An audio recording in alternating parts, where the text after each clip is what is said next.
Welcome to the first ever podcast of Live Life Well. Over the next few weeks, months, years and decades, join us as we teach you all about the latest subjects in wellbeing. Today I'm joined by Sally Adams. She is an assistant professor in health psychology, specialising in alcohol use from the University of Bath.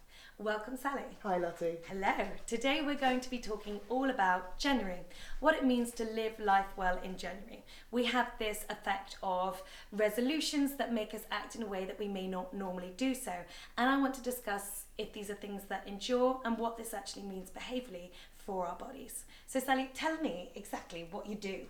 Okay, so I work as a health psychologist at the University of Bath.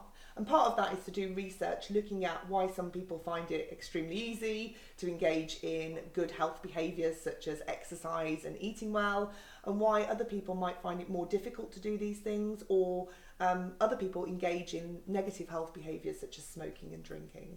And with the whole fitness element, for example, I'm a personal trainer and it's quite natural for me to get up and do some exercise. So what is it that stops people from feeling that natural drive to get out of bed, put on their trainers, lace up and go for a run? So researchers looked at psychological factors that occur both internally within the person, but also external factors that influence whether we engage in healthy behaviours. So internal factors can be things such as values and expectancies, so how much we value our well-being and our health, how we feel the self-efficacy to be able to engage in those behaviours. So do you feel that you're capable of it, that you've got it in you to get up at 6 a.m. and put your trainers on? When you say self-efficacy, do you mean self-esteem? Self-efficacy is slightly different. This is a belief, a personal belief about your ability to do something. So esteem is more the way we feel about ourselves, so whether we feel positively or negatively towards ourselves. But self-efficacy is something quite specific. It's about your personal belief that you can achieve something. So even if you feel negative about yourself, how you feel, you still have that ability to believe you can achieve that different quality. Hence, everyone going to the gym in January, rushing out. I mean, I'm a spin instructor. I know you've come to some of my classes as Yes. well. We're not going to get on a bike in January. But how do you maintain that belief? When people are going in 100%, is that too much? What should we be doing?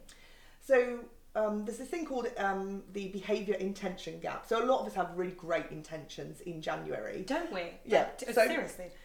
One thing I often do is I go to work and I take my gym bag and I think, right, at the end of the day, I'm going to go to the gym. The intention is there, but the behaviour doesn't always follow through.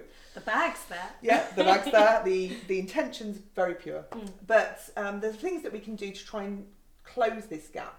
So getting into good habits. So something people like to try and do in January is trying to get into a habit of going to the gym. And there are external things that we can do to kind of create this habit. So we can find a friend to go to the gym with. Social support is great in terms of turning intentions into actual behaviour.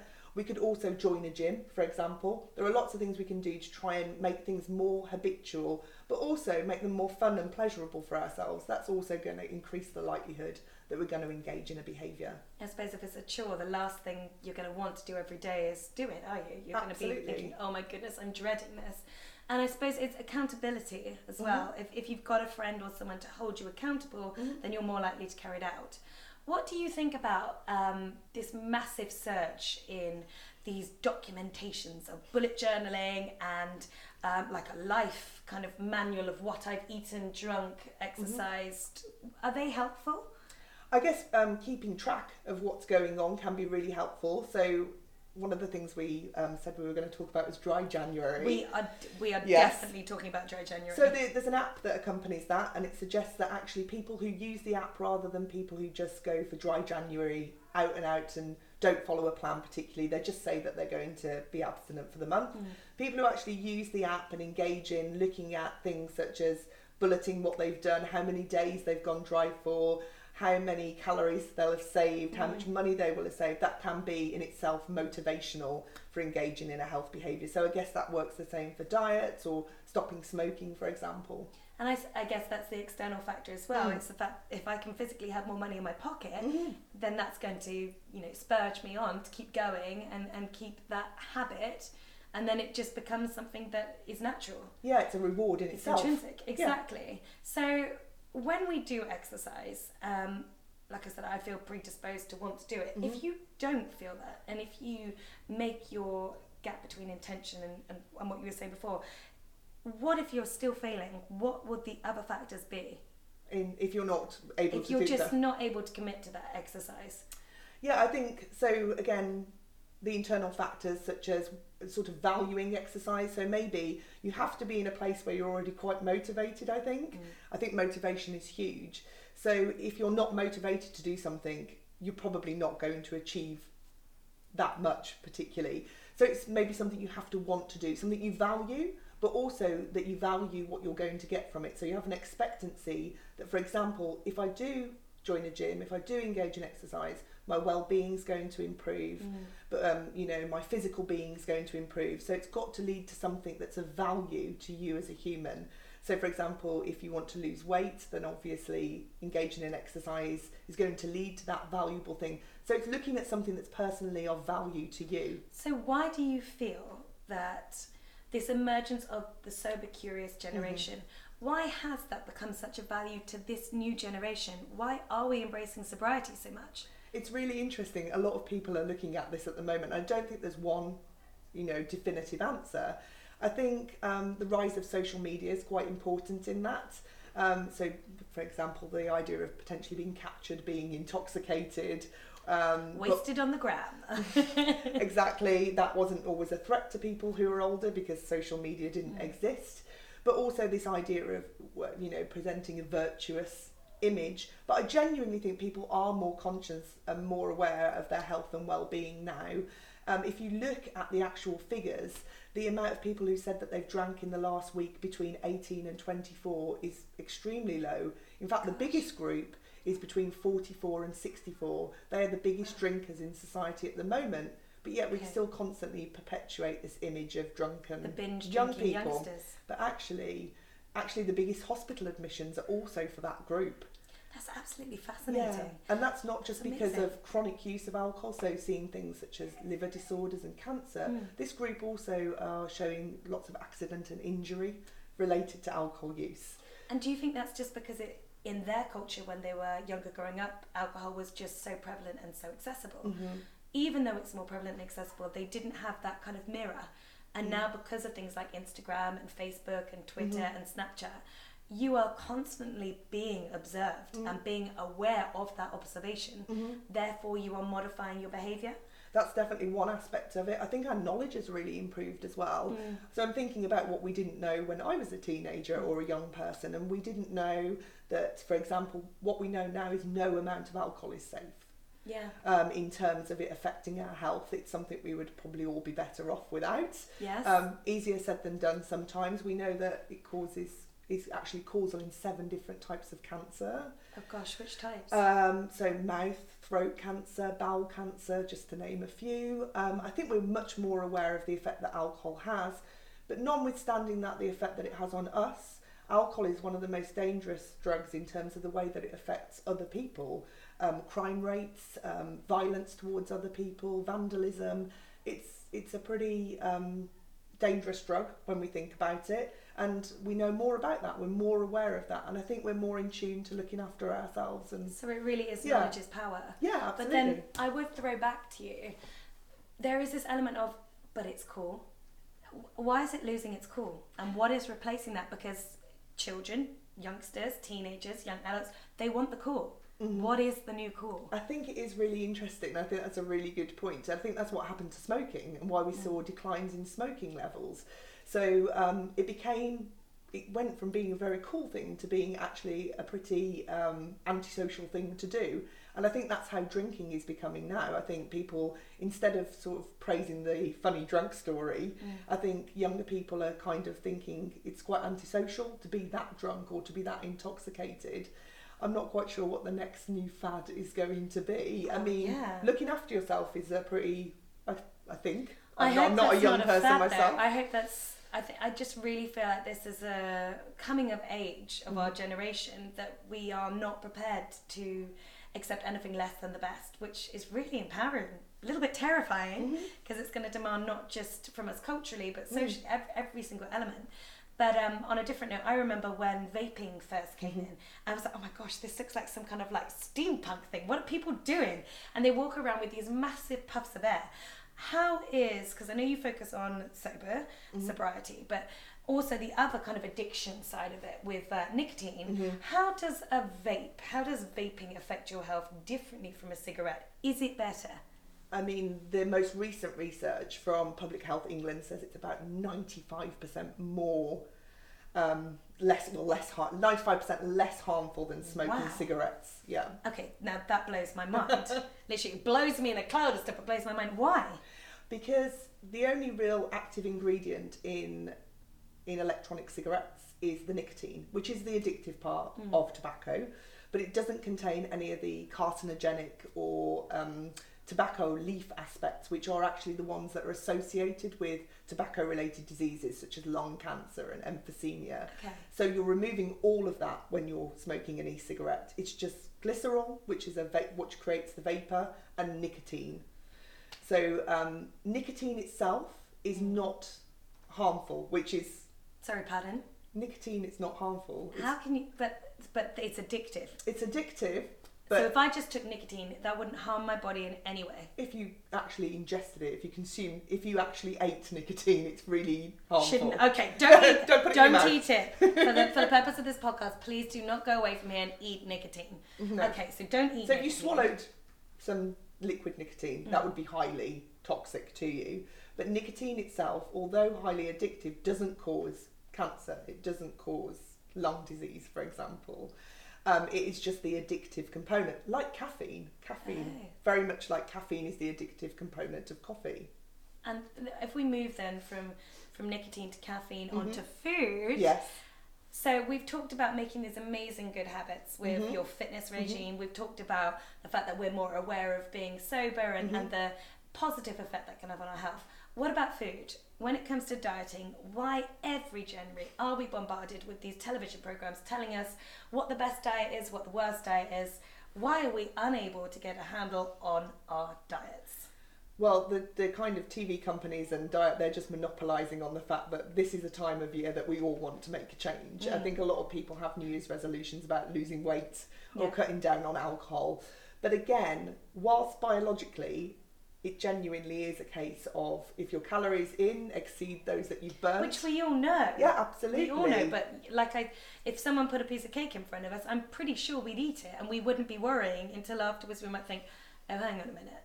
Why is that the case? If that was that simple, we'd all be the ideal weight. I mean, we would. We'd all be supermodels, but it's not that simple. There are lots of different factors at play. So there are biological factors in terms of foods that are high in fat are very palatable. They taste great. That's why people eat fatty and sugary foods. They taste amazing. That's why.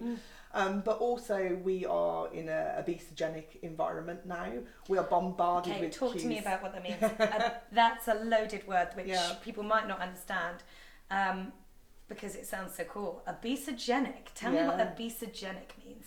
Being in an environment where we're constantly exposed to food cues, essentially. Yeah. So that can be pictures of food. If you watch TV, there are so many food adverts. Not being any more than 5 minutes away from a McDonald's, a Subway, these things are everywhere. It's really easy to find high calorie, palatable fatty food. That it's really easy, it's fast, it's available. We're being stitched up, aren't we? We are being stitched up, but why? Why? Is it just because people want to make money out of us? And is it, how can we adjust so that we don't get bombarded by those messages and not just bombarded but then act upon them? It's really difficult for us to remove ourselves from that environment we live in, if we live in cities or towns particularly. So in terms of availability, again, of alcohol or food, it's really difficult to think of a situation in the UK where you're not bombarded by these different cues. And really that's a legislation issue, I guess, because if you think about alcohol is the one that I always think about because it's my research area. Where can you go that you can't buy an alcoholic drink? A train, a cinema, all the places which you wouldn't have thought. So actually, if some of that is removed, you know, perhaps if you couldn't buy a drink on a train, if you couldn't buy a drink in the cinema, you wouldn't be able to. So you wouldn't. So the more we make things available and the more that they're advertised, there are more opportunities to engage in that, and then that becomes difficult for us to say no, especially as there is research to suggest some of our responses to things in our environment are quite automatic and they're habitual. So before we know it, we might have wanted to make a good choice between say a fizzy drink and a bottle of water, but before you know it, you've bought the fizzy drink, you've opened it, you've drank it. It's because it was there. And it's because it's known and it's what you've always done. Yeah, habit is hugely important. So we said, I think, top two so far have been motivation. Motivation. And habit. Habit's huge as well. So you want to create a motivation, you want to break a habit. Good, or getting good habits as well. How do you, well, yeah, exactly. Good habits do exist. How do you break a bad habit? Oh, that's a really good question.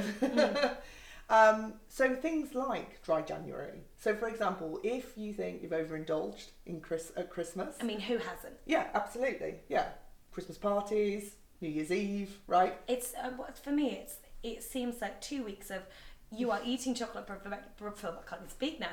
You're eating chocolate for breakfast. You are not working. Your whole life has been turned upside down. It's like that carnivalesque of what was once the norm is now not the norm. So how do you get back?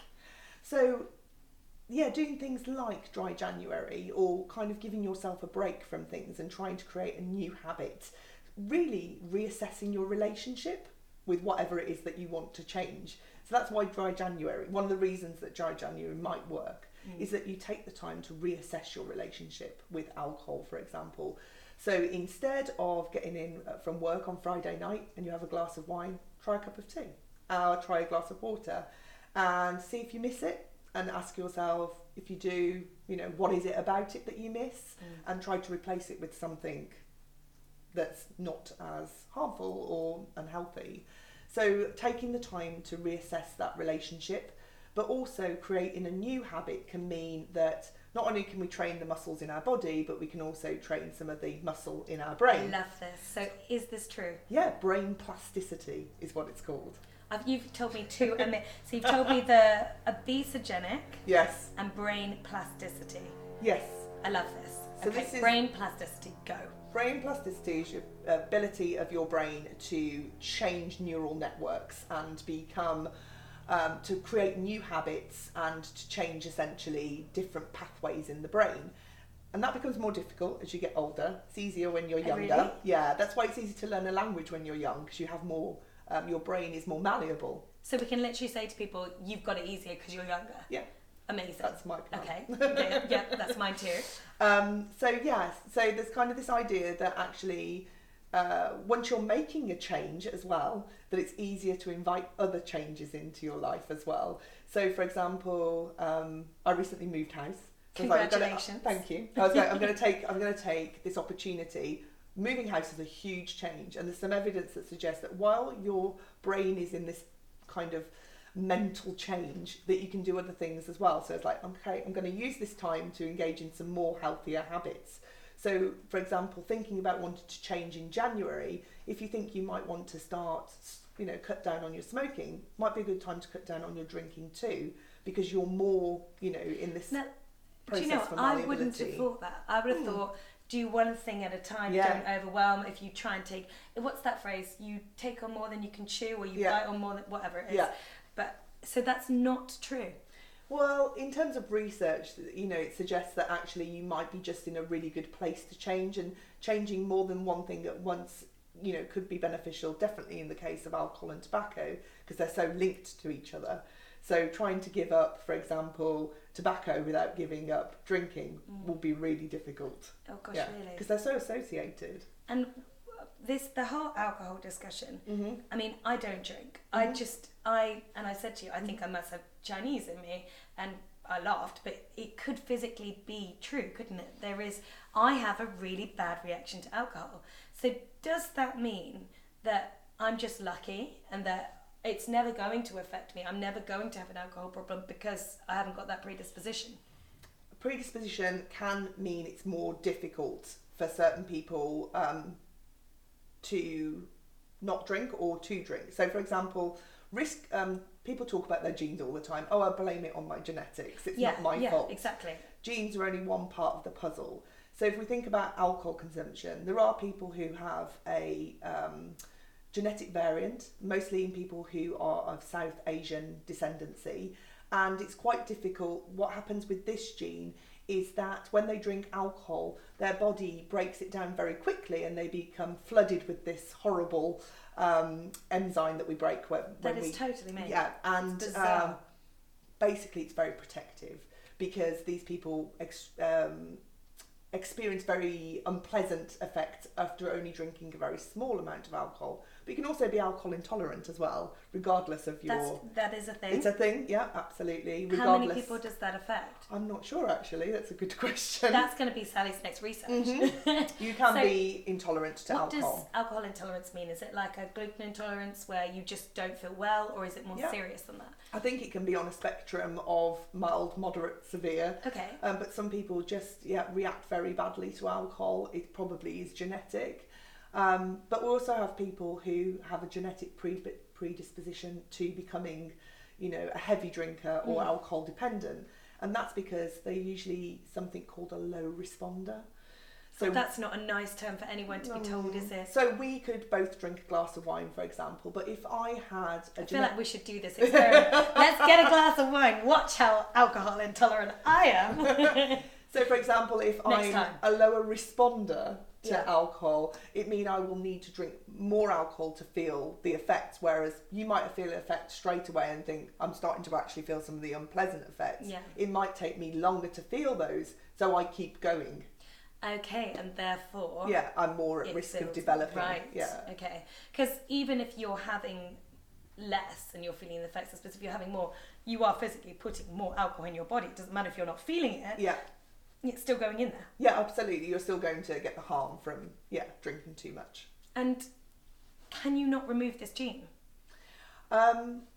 I think we're so far away from that in terms of health behaviours. There's a lot of research looking at sort of genetic pathways that contribute to health behaviours, but in terms of cost and in terms of ethics, I think we're a very long way away from that. But interestingly, we do so much externally on our bodies with plastic surgery. Mm-hmm. Surely this is just another modification. If I was going to do this from a devil's advocate thing, surely if we could just switch off a gene that was firing in a dodgy manner, that might potentially be on the cards. For things that are caused by a single gene, so there are things that are, so sickle cell anemia, cystic fibrosis, these are caused by a mutation in a single gene. Something as complex as obesity or addiction is never going to be caused by genetics alone. It's pretty much impossible. So actually, if you extend that to something like schizophrenia or any mental health condition, it is not the product of a fault in a single gene.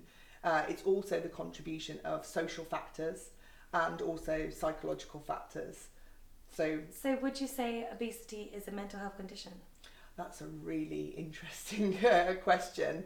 I think it has components of physical and mental health. There's definitely research that associates things like anxiety and depression with obesity, but it's not clear whether that occurs before obesity or actually whether people who have anxiety and depression are more prone to becoming obese or whether those develop as a result of obesity. And therefore, if obesity is such a huge plethora of things that contribute to it, what is your perspective then in the fact that we just do gastric bypasses? Surely that's bypassing a huge amount of the issue. You are only treating the biological cause of overeating, essentially. So you're not dealing with any psychological issues the person had that might have led to them overeating, for example. So we have emotional overeating that we know that happens. People eat in response to very negative life events that have happened.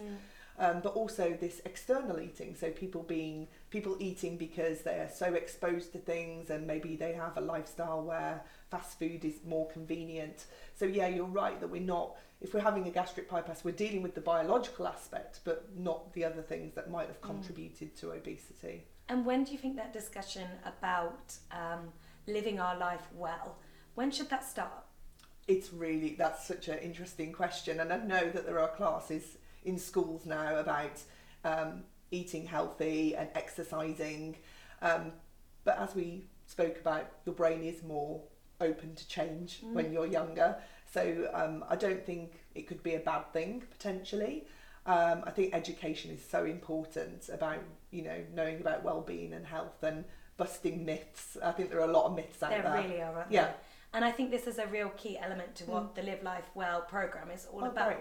We want to make sure that there is this big education platform, and we also have Cheltenham Wellbeing Festival, which is a festival designed to involve every single aspect from every single age range, because as we've discussed today, I mean, it was supposed to be a discussion just about sobriety, but there's so many more elements, isn't there? Absolutely. There's health, there's your wealth as well. If you're going to improve in certain aspects, you will get more money because of it. And I think if I was to end now, what would be your 3 absolute top tips to have a really good and successful January with whatever people may be embarking on in the field of change? Yeah, I think reevaluating your relationship would be a really important one.